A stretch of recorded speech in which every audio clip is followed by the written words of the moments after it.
Je vous salue, vous qui êtes près et vous qui êtes loin, dans le nom du Seigneur Jésus. Je vous invite à ouvrir la parole du Seigneur dans l'Évangile selon Jean, au chapitre 1er. Nous lirons à partir du verset 35, Évangile selon Jean, chapitre 1er, à partir du verset 35. Le lendemain, Jean était encore là, avec 2 de ses disciples. Et ayant regardé Jésus qui passait, il dit, « Voilà l'agneau de Dieu. » Les 2 disciples l'entendirent prononcer ces paroles, et ils suivirent Jésus. Jésus se retourna, et voyant qu'ils le suivaient, il leur dit, « Que cherchez-vous » Ils lui répondirent, « Rabbi », ce qui signifie maître, « où demeures-tu » ? Venez, leur dit-il. Ils allèrent, et ils virent où il demeurait, et ils restèrent avec lui ce jour-là. C'était environ la 10e heure. André, frère de Simon-Pierre, était l'un des 2 qui avaient entendu les paroles de Jean et qui avaient suivi Jésus. Ce fut lui qui rencontra le premier son frère Simon et lui dit, « Nous avons trouvé le Messie », ce qui signifie Christ. Et il le conduisit vers Jésus. Jésus, l'ayant regardé, dit, « Tu es Simon, fils de Jonas, tu seras appelé Céphas, ce qui signifie Pierre. »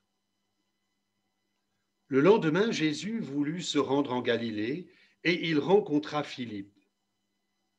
Il lui dit, « Suis-moi. » Philippe était de Bethsaïda, de la ville d'André et de Pierre. Philippe rencontra Nathanaël et lui dit, « Nous avons trouvé celui de qui Moïse a écrit dans la loi et dont les prophètes ont parlé, Jésus de Nazareth, fils de Joseph. » Nathanaël lui dit, « Peut-il venir quelque chose de bon de Nazareth ?» Philippe répondit, « Viens et vois. » Jésus, voyant venir à lui Nathanaël, dit de lui, « Voici vraiment un Israélite dans lequel il n'y a point de fraude. » « D'où me connais-tu » lui dit Nathanaël. Jésus lui répondit, « Avant que Philippe t'appelle, quand tu étais sous le figuier, je t'ai vu. » Nathanaël répondit et lui dit, « Rabbi, tu es le Fils de Dieu, tu es le roi d'Israël. » Jésus lui répondit, « Parce que je t'ai dit que je t'ai vu sous le figuier, tu crois ? Tu verras de plus grandes choses que celles-ci. » Et il lui dit, « En vérité, vous verrez désormais le ciel ouvert et les anges de Dieu monter et descendre au-dessus du Fils de l'homme. » Jusqu'ici la lecture de l'Évangile. Recueillons-nous dans la prière. Nous te remercions, Seigneur, pour ta parole qui est source de vérité, qui est la vérité. Nous te demandons, Seigneur, d'ouvrir notre intelligence afin qu'aujourd'hui encore, nous puissions entendre ce que tu veux nous dire. Bénis-nous en ces instants et que ton esprit nous aide à comprendre ta parole. Nous te le demandons au nom de Jésus, ton Fils, notre Seigneur. Amen.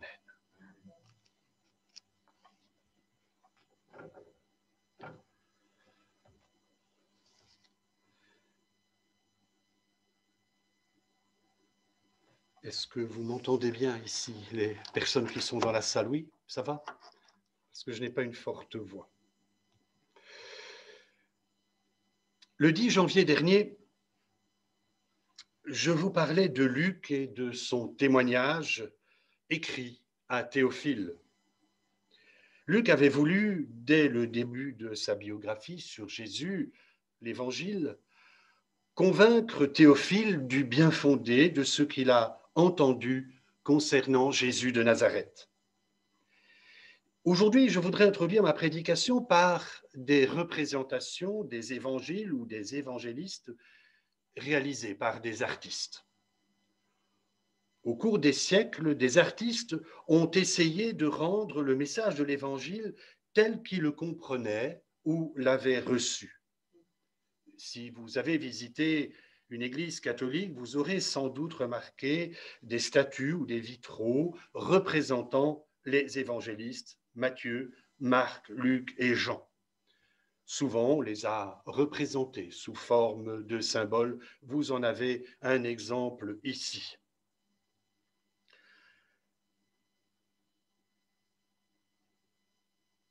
Je voudrais vous en montrer d'autres qui forment aujourd'hui les côtés de l'autel de la chapelle du séminaire à Lille, en France. Il se trouvait à l'origine sur le banc de communion de la cathédrale de Lille. Si tu veux passer la dia suivante. On y voit ici Matthieu, représenté comme un homme ou un ange, car il commence l'évangile par la généalogie de Jésus. Matthieu écrit ce livre à l'intention des Israélites pour leur témoigner et leur démontrer que Jésus est le roi, le Messie qu'ils attendaient. Des quatre évangélistes, excusez-moi, c'est celui qui se réfère le plus à l'Ancien Testament, qu'il cite 53 fois et y fait 76 fois allusion, afin d'en confirmer l'accomplissement des prophéties en Christ. Marc, dia suivante, est symbolisé par un lion, un animal qui vit dans les steppes, car il commence son récit par la prédication de Jean-Baptiste dans le désert de Juda. Marc a rédigé l'évangile, sans doute d'après les souvenirs de Pierre, croit-on. Un commentaire dit « La tradition rapporte aussi que Marc écrivit son évangile à Rome pour les chrétiens d'origine païenne. » Un autre commentaire dit « Il s'est concentré sur les actions du Christ présentées en une succession rapide de scènes vivantes. L'identité du Messie est ainsi révélée par ce qu'il a fait plutôt que par ce qu'il dit. » L'évangile de Marc nous montre un Jésus en action au service des autres, un Jésus qui se sacrifie et qui sauve. Nous passons ensuite à Luc, évoqué sous la forme d'un taureau, un animal qui était offert en sacrifice dans le temple de Jérusalem, parce qu'il entame l'évangile par l'annonce de la naissance de Jean-Baptiste à Zacharie dans le lieu saint du temple. Un commentaire dit, tout en affirmant la divinité de Jésus, Luc souligne son humanité. Et dans un vieux livre que j'ai à la maison, qui a été écrit par le pasteur William Henry Guiton, l'introduction à la Bible, il écrit « L'évangile de Luc, admirable par sa méthode historique, par sa précision, par sa clarté, l'est aussi et plus encore par l'esprit qui l'anime. Luc s'applique à mettre en lumière l'amour de Jésus pour tous les hommes. Ce qui frappe aussi, c'est le tableau si touchant des compassions du Sauveur pour les pécheurs et les efforts qu'il accomplit pour les atteindre. Et enfin, Jean, représenté par un aigle, symbole du renouvellement des forces en fonction de la prophétie d'Ésaïe, que je vous lis au chapitre 43, « Mais ceux qui se confient en l'Éternel renouvellent leurs forces, ils prennent leur vol comme des aigles, ils courent et ne se lassent pas, ils marchent et ne se fatiguent pas. » L'apôtre est parfois surnommé l'aigle de Patmos, allusion à la vue perçante de l'aigle et en corrélation avec la révélation que le Seigneur lui a accordée et qui est l'objet du livre de l'Apocalypse. Il l'a reçu alors qu'il était déporté sur l'île de Patmos. En rédigeant l'Évangile, Jean veut démontrer que Jésus est Dieu fait homme, qu'il est le Fils de Dieu.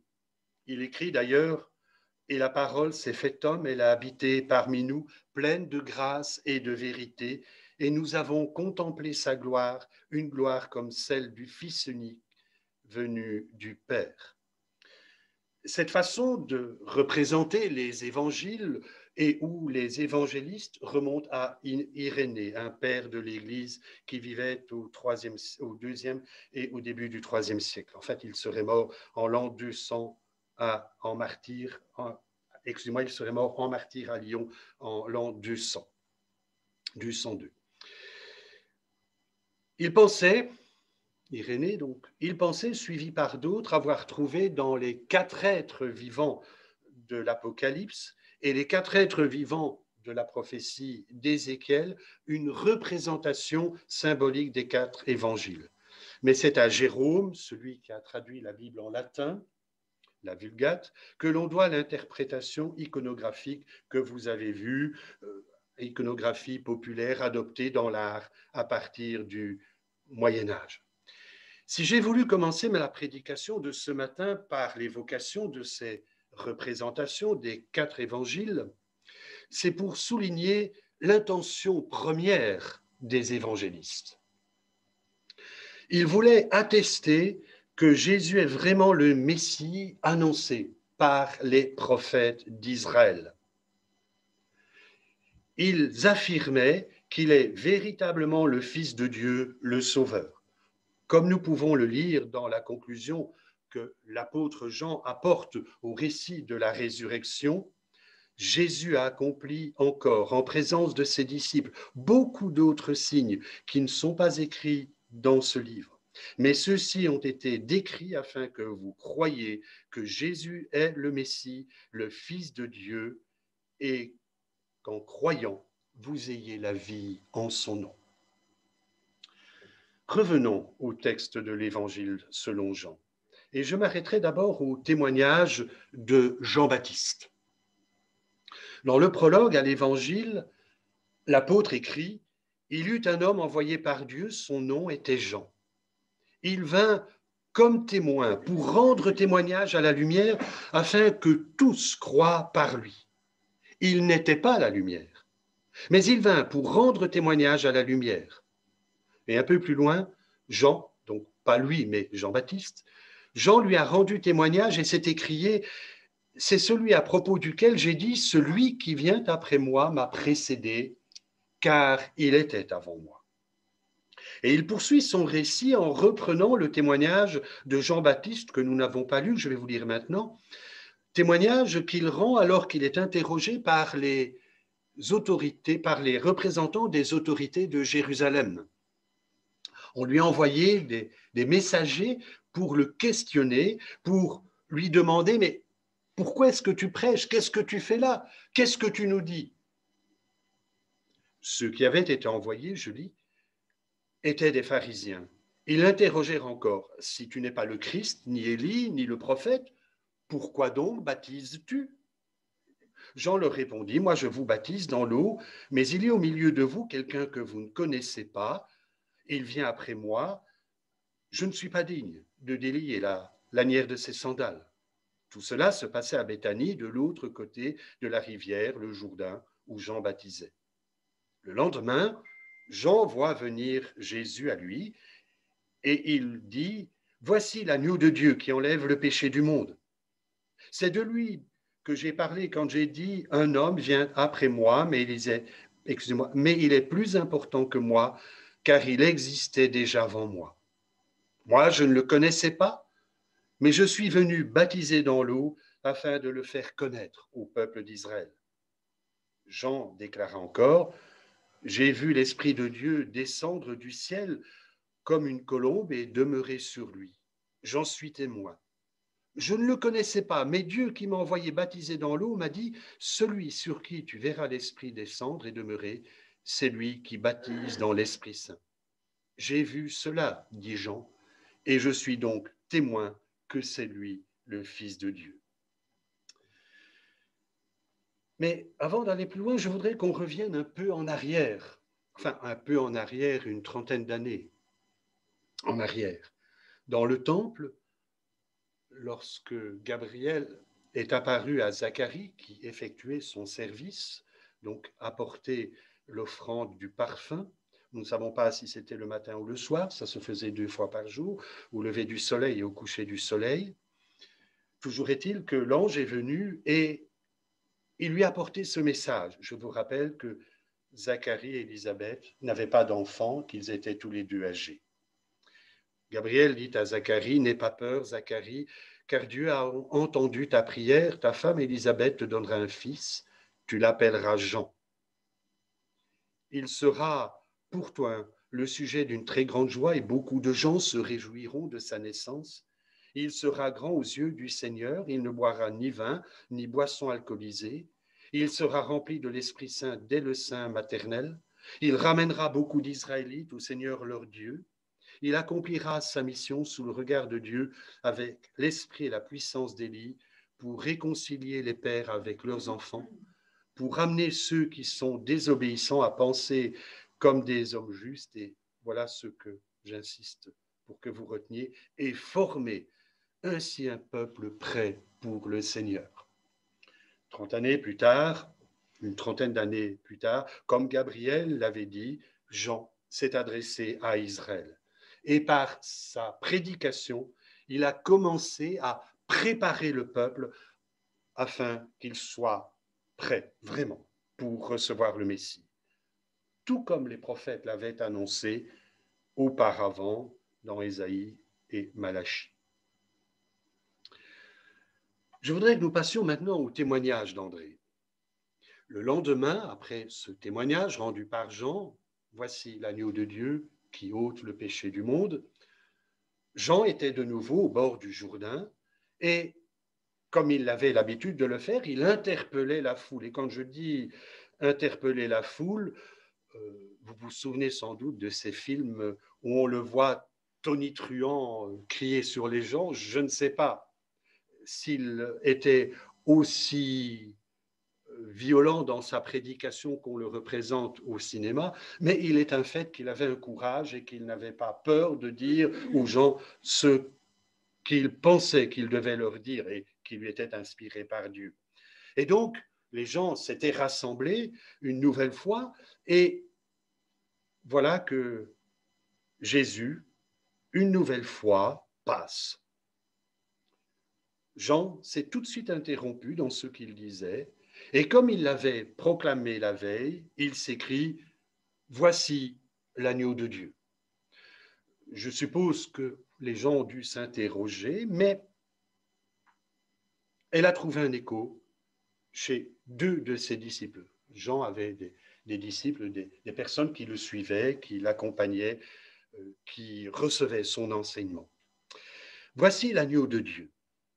Aujourd'hui, cette phrase n'éveille guère d'écho chez nous, à moins d'être habitué aux messes catholiques et à l'élévation de l'hostie lors de l'Eucharistie, quand le prêtre prononce ces mots « Voici l'agneau de Dieu qui enlève le péché du monde ». À l'époque, cela était différent. Elle parlait aux Israélites, car elle leur rappelait le sacrifice de la Pâque, mais aussi ceux offerts chaque jour dans le temple à Jérusalem. Or, ces sacrifices n'effaçaient pas le péché, puisqu'ils devaient être renouvelés, sans cesse répétés. Il y en avait un chaque jour au matin, au moment de l'offrande du parfum, et chaque jour au soir, au coucher du soleil, au moment de l'offrande des parfums. Il y avait donc des sacrifices qui étaient répétés. Et puis, les gens qui n'étaient pas bien avec leur conscience, qui voulaient être apaisés, allaient offrir un agneau en sacrifice pour leur péché. Et si vous lisez le livre du Lévitique et le livre des Nombres, vous verrez tous les sacrifices qui étaient offerts dans le temple à Jérusalem. C'était, dit-on, quelque chose qu'on remarquait de très loin, puisque la fumée qui montait de l'autel du temple se voyait, Jérusalem étant sur une colline, les sacrifices étant offerts perpétuellement, il y avait cette fumée qui s'élevait du temple tout le temps. Donc on savait qu'on approchait de Jérusalem rien qu'en voyant. Maintenant, on ne pourrait plus le dire parce qu'avec les fumées des usines, quoique, il n'y a plus beaucoup d'industries lourdes dans nos régions, mais dans le temps, ça existait. On savait qu'on approchait d'une ville quand on voyait les fumées dans le ciel. Ceux qui prennent l'autoroute pour Liège le savent qu'on approche de Tihange, rien qu'à voir la vapeur qui s'élève des cheminées, des refroidisseurs. Toujours est-il que l'image leur parlait. Mais ces sacrifices n'offraient pas de pardon, n'apaisaient pas vraiment la conscience. Alors, quand ils ont entendu « Voici l'agneau de Dieu qui enlève le péché du monde », au moins chez deux personnes, cela a trouvé un écho. André et le deuxième, j'en parlerai tout à l'heure. Nous lisons dans l'Épître aux Hébreux, tout prêtre se présente chaque jour pour accomplir son service et offrir souvent les mêmes sacrifices qui, cependant, ne peuvent jamais ôter les péchés. Le Christ, lui, a offert un sacrifice unique pour les péchés, valable pour toujours. Il siège à la droite de Dieu. Par une offrande unique, en effet, il a rendu parfait pour toujours ceux qu'il purifie du péché. Or, lorsque les péchés ont été pardonnés, il n'est plus nécessaire de présenter une offrande pour les ôter. Quand ils ont entendu Jean-Baptiste parler ainsi de Jésus, André, son compagnon, sans doute Jean, fils de Zébédée, celui qui écrira ce livre, ils se sont mis à le suivre. Et cela, nous dit l'évangéliste, se passait vers 4 heures de l'après-midi. Ils passèrent donc avec Jésus le restant de la journée. Que se sont-ils dit? Mystère. Souvent, nous voulons savoir ce qui s'est dit, mais les évangélistes ne le rapportent pas. D'ailleurs, ce n'est pas important pour nous de le savoir. Mais ce qui est important, c'est que rentré chez lui, André a voulu parler de Jésus à son frère Simon.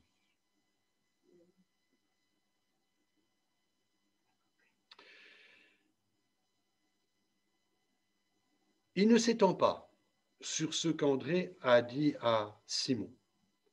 Peut-être n'était-il pas là. Il était sans doute rentré chez lui, peu importe.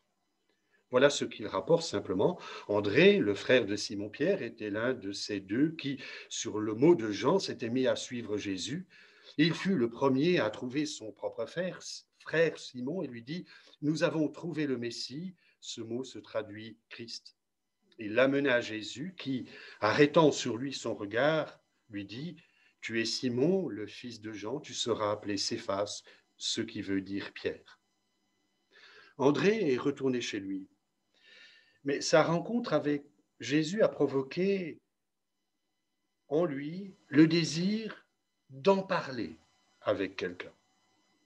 Voilà pourquoi il est allé trouver Simon, son frère, pour lui parler de Jésus. Mais il fait plus encore. Il lui demande de venir avec lui près de Jésus. Excusez-moi. Je pourrais avoir un petit verre d'eau. Excusez-moi, j'ai la bouche sèche. Je le sais, chaque fois que je me lave les dents. Il n'y a pas de bouteille, hein? Non, il n'y en a pas. Excusez-moi.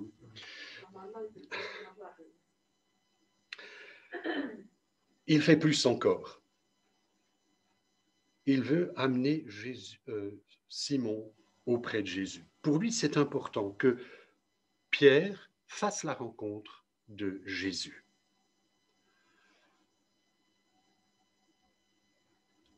Ceux qui, dans le passé, ont assisté aux formations préparatoires, aux campagnes d'évangélisation organisées par l'équipe Billy Graham, se souviennent peut-être de l'opération André.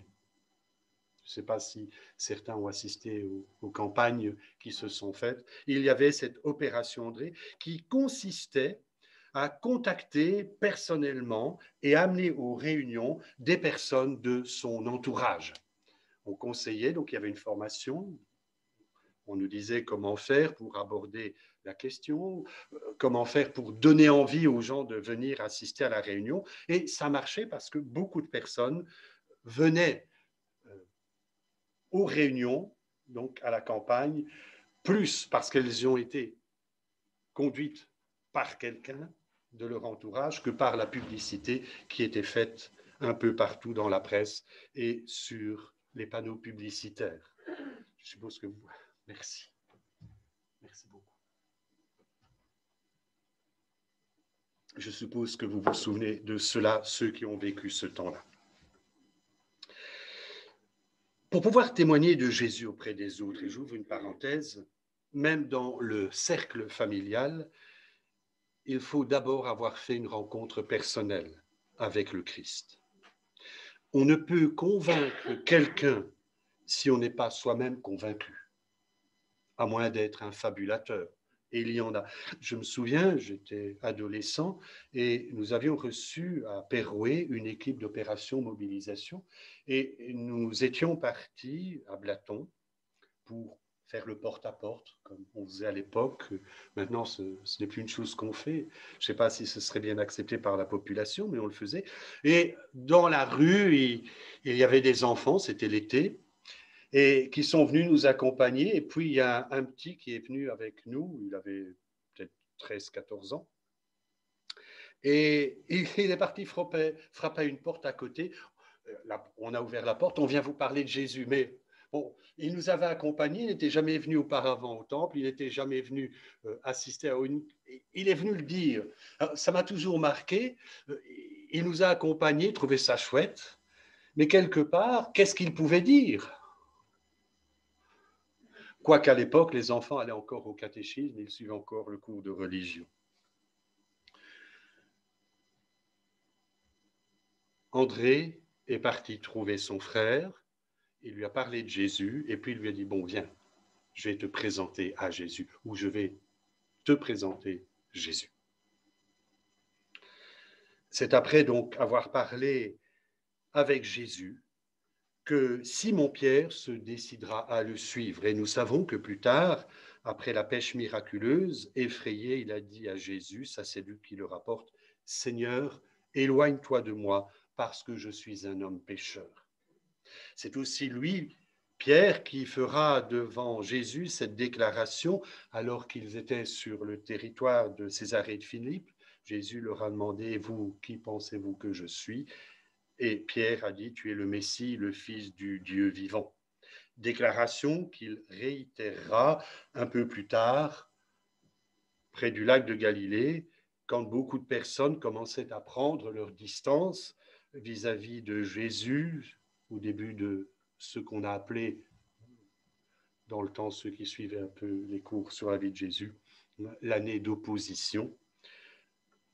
Des gens commencent à s'éloigner de Jésus et Jésus les interroge, « Voulez-vous partir, vous aussi ?» Et Pierre lui répond, « Seigneur, à qui irions-nous?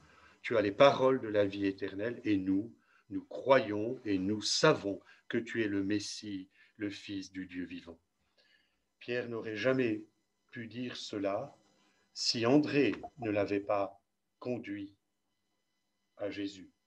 Mais il n'aurait pu jamais dire cela si André n'avait entendu le témoignage de Jean-Baptiste. Et si lui-même, après avoir entendu le témoignage de Jean-Baptiste, n'était allé à la suite de Jésus pour parler avec lui. Nous voyons que c'est important d'amener quelqu'un au Seigneur, mais aussi cette personne doit faire l'effort d'entendre Jésus, d'apprendre à le connaître. Beaucoup de gens ne veulent pas croire en Jésus, mais ils ne se sont jamais vraiment penchés sur sa personne. Ils n'ont jamais ouvert la Bible. Et là, c'est peut-être de notre faute parce que notre témoignage n'a pas été à la hauteur. Et quand je parle de notre témoignage, je ne parle pas seulement de nos paroles, mais de notre vie. Vous rappelez ce proverbe, « Ce que vous faites et ce que vous êtes crie si fort que je ne peux pas entendre ce que vous me dites. » Autre chose.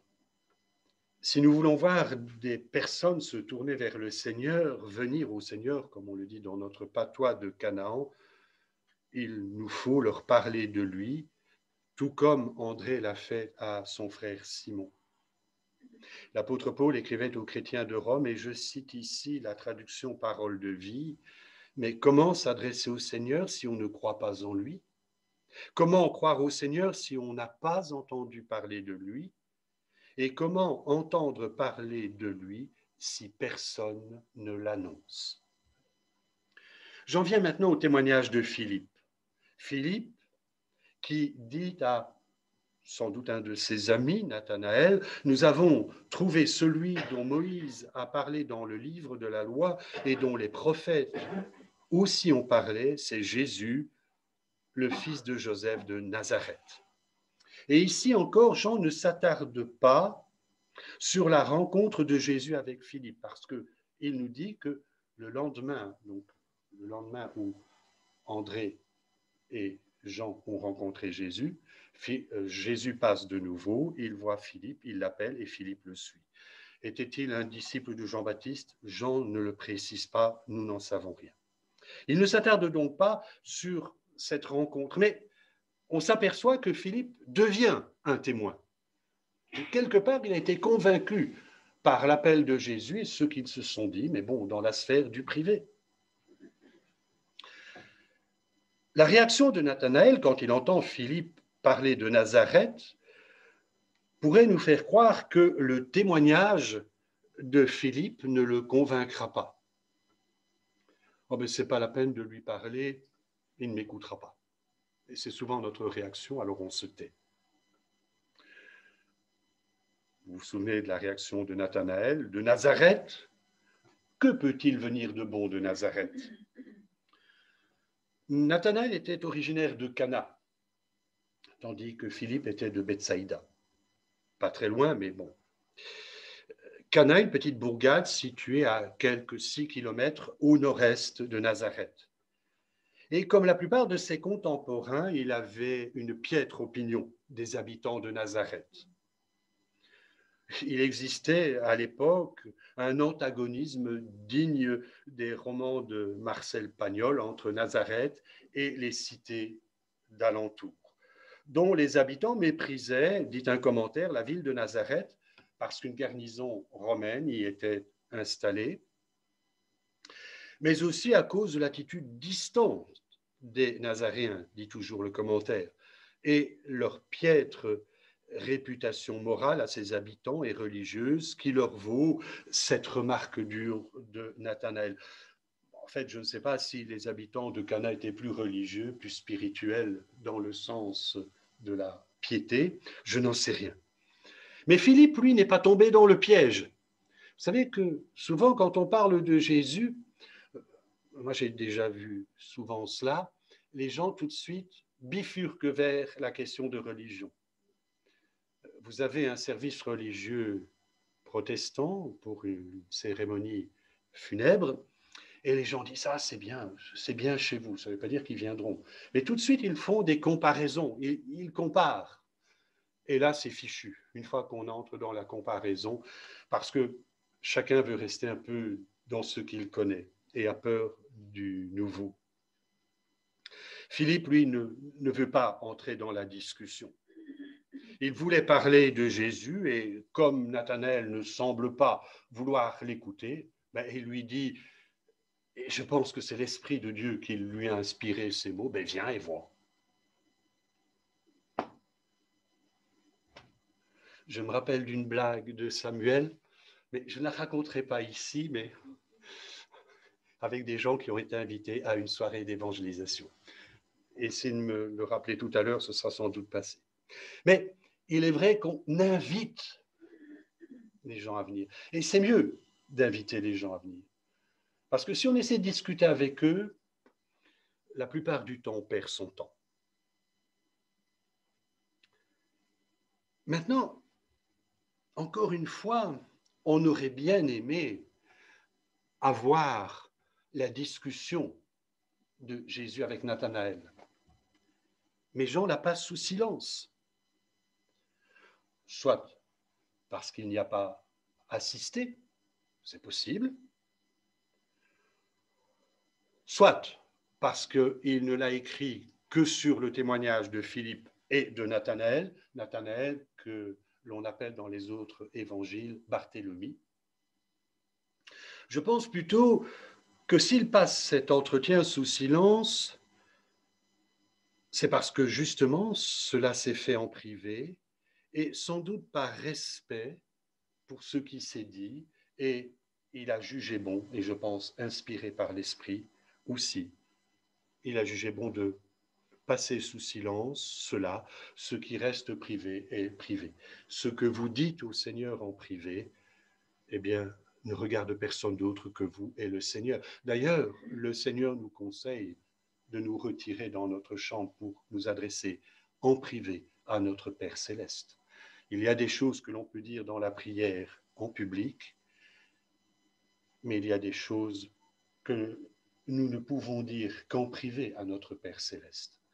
Et parfois, quand je visite certaines églises et que j'ai entendu et que j'entends encore certaines prières, je suis un peu gêné parce que des choses sont dites qui ne devraient pas être dites en public. La prière publique est une prière plus formelle, où l'on exprime bien sûr ce que l'on attend du Seigneur, ce que l'on ressent, ce que l'on pense, mais il y a des choses qui ne doivent pas être dites en public. Ce sont des choses, vous savez, dans la famille, ce sont des choses qui dans la famille se passent. Le papa et la maman se disent des choses et cela ne regarde pas les enfants. Et si malheureusement l'enfant l'entend, mais ça ne te regarde pas, c'est une discussion de grands, va jouer. Là aussi, parfois, nous manquons de sagesse quand nous prions. Et parfois, cela choque des gens qui entrent pour la première fois dans nos églises. Jésus, nous dit Jean, vit Nathanaël s'approcher de lui et lui dit, « Voici vraiment un Israélite en qui il n'y a pas de ruse. » « D'où me connais-tu » lui dit Nathanaël. Jésus lui répondit, « Avant que Philippe t'appelle, quand tu étais sous le figuier, je t'ai vu. » Nathanaël répondit, « Maître, tu es le Fils de Dieu, tu es le roi d'Israël. » Jésus lui répondit, « Parce que je t'ai dit que je t'ai vu sous le figuier, tu crois, tu verras de plus grandes choses que celles-ci. » Et il ajouta, « En vérité, je vous le dis, vous verrez désormais le ciel ouvert et les anges de Dieu monter et descendre au-dessus du Fils de l'homme. » Ça, c'est le résumé de tout ce qui s'est passé entre Jésus et Nathanaël. Mais c'est suffisant. On n'a pas besoin de savoir plus, puisque nous voyons encore une fois le désir de l'apôtre Jean d'amener les gens à reconnaître que Jésus est le Fils de Dieu. Et ce qu'il dit, bien, c'est que Nathanaël, un sceptique, quelqu'un qui n'en avait rien à faire avec les gens de Nazareth, qui bouffait du Nazareth, comme on peut, des habitants de Nazareth. Et voilà que tout à coup, après avoir rencontré Jésus de Nazareth, comme on l'a appelé, il reconnaît en lui le Fils de Dieu, le Sauveur. Parce que Jésus lui a dit, quand je t'ai vu sous le figuier, oui, mais il y a d'autres choses que Jésus lui a dites. Nous ne les avons pas. Mais parce que Jésus l'a vu sous le figuier, et parce qu'il a accepté de parler avec lui, l'habitant de Cana, eh bien, Nathanaël a été touché. Souvent, des personnes ne viennent pas dans nos églises, mais c'est parce qu'on ne leur parle pas. Peut-être il y a des gens dans notre entourage qui aimeraient bien connaître nos églises, notre foi, mais si on ne leur en parle pas, comment pourraient-elles vouloir venir? J'arrive à la conclusion. Que retenir de ce texte de l'Évangile? Tout d'abord, qu'il témoigne que des hommes très différents de caractère ont fait la rencontre de Jésus de Nazareth et cela a changé leur vie. Est-ce notre cas? Mais voilà, pour rencontrer Jésus, il faut le chercher là où on peut le trouver. Oui, mais justement, où rencontrer Jésus? Tout d'abord, il faut savoir que le Seigneur veut nous rencontrer. Ce que démontre le texte de l'Évangile que nous avons lu ce matin. Et aussi, cela est démontré par Jésus d'une manière très illustrée. Quand il parle du Père dans la parabole du Fils prodigue, et qu'il nous dit que le Père est au bord du chemin et qu'il attend que le Fils qui s'est éloigné, qui est parti vivre sa vie, revienne. Combien de fois le Père est-il resté là-bas au bord du chemin, attendant le retour? C'est une parabole. Mais lorsque le Fils revient, le Père est là. C'est Dieu qui veut nous rencontrer. C'est Jésus qui vient à notre rencontre. Et ça, nous devons le savoir. Nous nous disons, il faut chercher Jésus. Oui, c'est vrai. Mais il faut chercher Jésus là où il se laisse trouver. Et Jésus vient à notre rencontre. Jésus passait, Nathanaël faisait sans doute sa sieste. Philippe lui parle de Jésus. J'en ai rien à cirer avec Jésus de Nazareth. Ben viens. Et Jésus attend là. Il aurait pu continuer son chemin hein, et attendre que Philippe le rejoigne. Mais Philippe parle à Nathanaël. Et Jésus attend là, à côté, que Nathanaël se décide à venir. C'est toute l'image de l'amour de Dieu. Dieu est prêt à nous accueillir si nous voulons bien aller à sa rencontre. Et c'est lui qui vient à notre rencontre aussi quelque part. Jésus a dit, venez à moi, vous tous qui êtes fatigués et courbés sous un fardeau, et je vous donnerai du repos. Acceptez mes exigences et laissez-vous instruire par moi, car je suis doux et humble de cœur, et vous trouverez le repos pour votre âme. Et il dit encore, et moi, quand j'aurai été élevé de la terre, j'attirerai tous les hommes à moi. Tous ceux que le Père me donne viendront à moi, et je ne mettrai pas dehors celui qui vient à moi. En effet, je suis descendu du ciel, non pas pour faire ma volonté, mais celle de mon Père qui m'a envoyé. Or, la volonté de mon Père qui m'a envoyé, c'est que je ne perde aucun de ceux qu'il m'a donnés, mais que je les ressuscite le dernier jour. En effet, la volonté de mon Père, c'est que toute personne qui voit le Fils et croit en lui ait la vie éternelle, et moi, je le ressusciterai au dernier jour. Vous trouvez Jésus, vous le rencontrez, vous venez de le voir dans la Bible. On ne peut connaître une personne sans la côtoyer, sans parler avec elle, ou lire ce qui a été écrit à son sujet. De même, nous ne pouvons pas connaître Jésus si on ne lit pas les évangiles. Et je le regrette, et je l'ai dit souvent, c'est un disque rayé chez moi, excusez-moi, mais je suis étonné que dans nos églises évangéliques, on ne lise pas un passage de l'évangile chaque dimanche. Ce n'est pas forcé que ce soit le thème de la prédication. Je l'ai dit et je le répète, peut-être que viendra le temps où pour entendre la lecture de l'évangile, il faudra aller dans une église traditionnelle ou à l'église catholique où chaque dimanche, on lit un passage de l'évangile. Nous sommes des chrétiens, nous nous rassemblons au nom du Christ et on ne lit pas un mot de Jésus alors que nous sommes rassemblés. Même si on ne prêche pas dessus, ce n'est pas la peine de commenter ce que Jésus a dit chaque dimanche, mais au moins entendre ensemble ce qu'il nous dit, c'est important.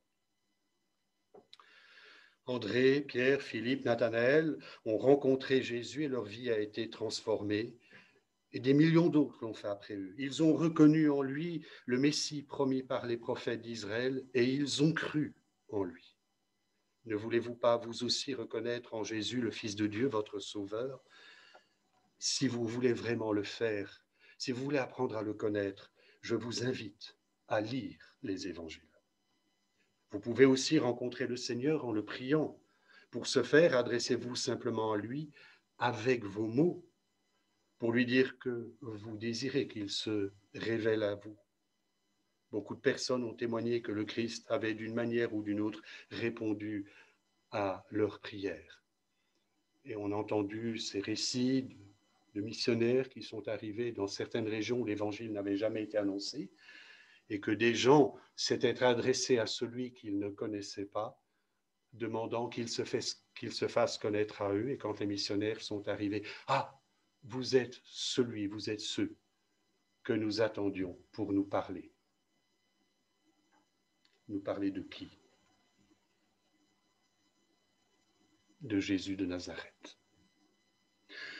Encore un mot destiné à ceux qui connaissent le Seigneur, à nous qui connaissons le Seigneur. Souvent, lorsque nous parlons de Jésus, nous nous efforçons de convaincre les gens. Et souvent, nous voyons que cela ne marche pas. Je ne sais pas si vous avez déjà remarqué, on essaie de convaincre. Je ne dis pas que ça ne marche pas toujours, je dis que souvent, ça ne marche pas. Retenons ceci du texte de l'Évangile que nous avons lu aujourd'hui. Ce n'est pas à nous de convaincre les gens. Celui qui convainc, c'est le consolateur, l'Esprit Saint. Jésus a dit, il viendra, il convaincra le monde. C'est ce que le Seigneur attend de nous. Il faut agir comme André et Philippe, parler simplement de lui à nos interlocuteurs, le prier pour eux et lui laisser le soin de les convaincre par son esprit. Et ici, il y a une belle image dans celle du semeur. Le semeur sème, après avoir préparé la terre, il sème, et puis il doit attendre que la nature agisse. Ce n'est pas lui qui fait lever les grains. Si nous avons bien fait notre travail, si nous avons parlé de Jésus comme il le faut, laissons le soin au Seigneur de faire lever cette semence. Laissons au Seigneur le soin de convaincre les gens. Parce que nous, à force de vouloir les convaincre, nous pouvons dire et faire des choses qui les butera. Et ce n'est pas notre intention. Ce que nous voulons, c'est qu'ils viennent. Ceci étant dit, vous oublierez sans doute tout ce que je vous ai dit ce matin. Je ne dis pas que dans 5 minutes, mais demain peut-être quelques Bibles. Et ça, ce n'est pas important. Pour moi, ce n'est pas important que vous reteniez tout ce que j'ai dit. Mais ce que je voudrais vous demander de retenir au moins, et peut-être de l'apprendre par cœur, prenez votre Bible et apprenez ces 2 versets par cœur, comme on nous a demandé de le faire pour l'examen, pour l'Évangile selon Jean, lorsque j'étais à l'école biblique. Apprenez, lisez, retenez ces 2 versets avec lesquels l'apôtre Jean termine l'Évangile. Jésus a accompli sous les yeux de ses disciples beaucoup d'autres signes miraculeux qui n'ont pas été rapportés dans ce livre. Mais ce qui s'y trouve a été écrit pour que vous croyiez que Jésus est le Christ, le Fils de Dieu, et qu'en croyant, vous possédiez la vie en son nom.